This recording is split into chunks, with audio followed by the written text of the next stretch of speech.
Okay, so what we did is we sprayed some WD-40 in here to try to free it up. And what we found is there was a lot of dirt. We broke it free and we got all of them free nice. They're spinning nice. No bad bearings we didn't find. And now we're going to do track alignment. All right. You're on. All right. First thing I do is a piece of chalk or anything to mark the track.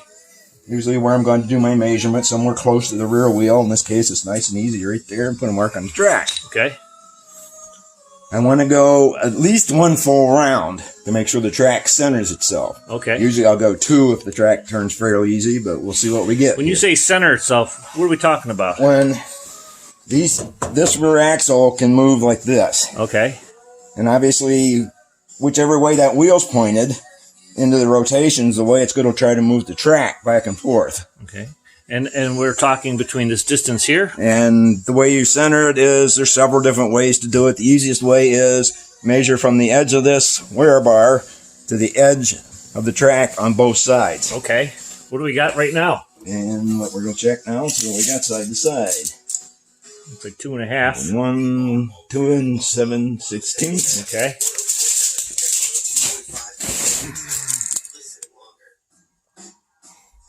Two and a half. So we're almost exactly on. You could live with that if you want to, but 16th. But we'll run it through now since we've loosened everything and see where it ends up after it's been loose and got it. Recirculates here and see where we end up.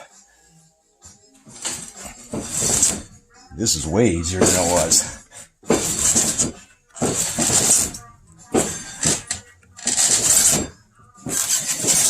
I can see right now I'm moving this way.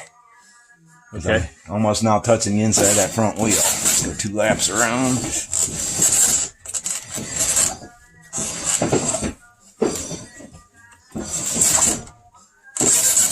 This will also give you an indication of just how much track there is actually underneath the sled. And this is a short track.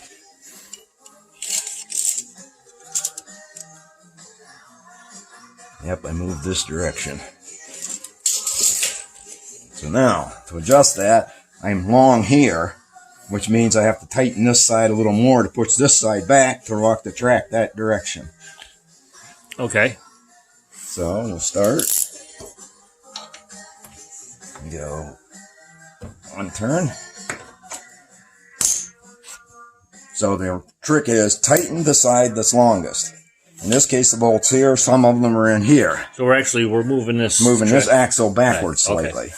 Okay. That cants it this way and drives the track opposite the cant. So 2 more laps around. Well, that moved me away from rubbing on that front tire. Well, we're talking very little here. Very little. Well, this ain't that bad, but no. And really, for every 1/16 of an inch here, it's most cases about a 1/4 turn on the nut to move a 1/16 of an inch. 2 and just over 3/8. 2 and just over 3/8. So that's all it took in this one. let's stop right here. Okay, now that we've got the alignment where we want, simple matter, retighten these 2 bolts. And that locks it in. And this will lock that in position. Technically, these hold it in position, but you don't want to put all your running strength or load onto that little bolt. What are you putting, about 40 pounds pressure on there?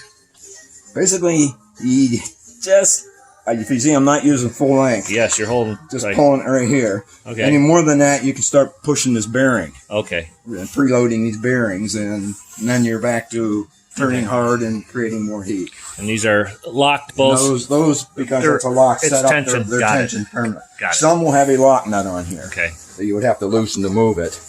Then you'd have to retighten the locker. But this one is internally locked. So. Okay, good. And that's it for doing track.